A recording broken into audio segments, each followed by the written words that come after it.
Kakashi হাতাকে, যার হাসির পেছনে লুকিয়ে আছে হারিয়ে ফেলা এক পৃথিবী। সবাই তার মুখ দেখার কৌতূহল নিয়ে মেতে থাকতো, কিন্তু কেউ কখনো জানতে চায়নি কেন সে মুখ ঢেকে রাখে।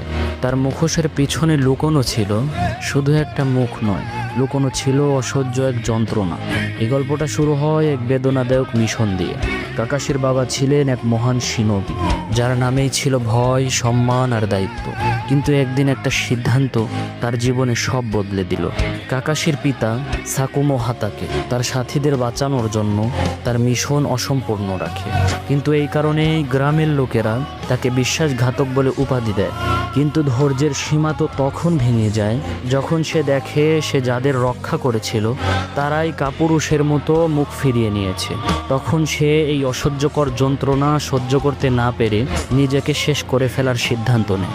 আর ছোটবেলায় কাকাশির জীবন দুঃখের সাগরে ডুবে যায়। ছোট্ট কাকাশি দেখল কিভাবে সমাজের মানুষেরা একজন সম্মানিত ব্যক্তির সম্মানকে এক মুহূর্তে চূর্ণ বিচূর্ণ করে ফেলে।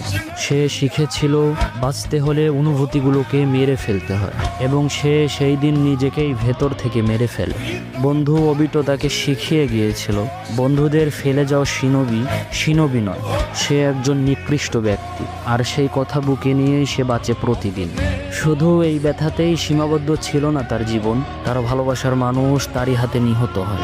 আর ঠিক সেই মুহূর্তেই কাকাশির আত্মা চিরদিনের জন্য নিঃশব্দ হয়ে যায়। সে হেসেছে যাতে অন্যরা তার কান্না শুনতে না পায়।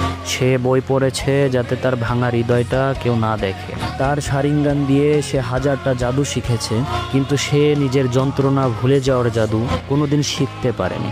সবাই তাকে বলেছে কপি নিনজা, কিন্তু সে তো ছিল হাজারটা স্মৃতি বয়ে বেড়ানো একটা ছায়া। তার মুখোশের পিছনে কোনো মুখ নেই, শুধু আছে হারিয়ে ফেলা স্মৃতির কবর।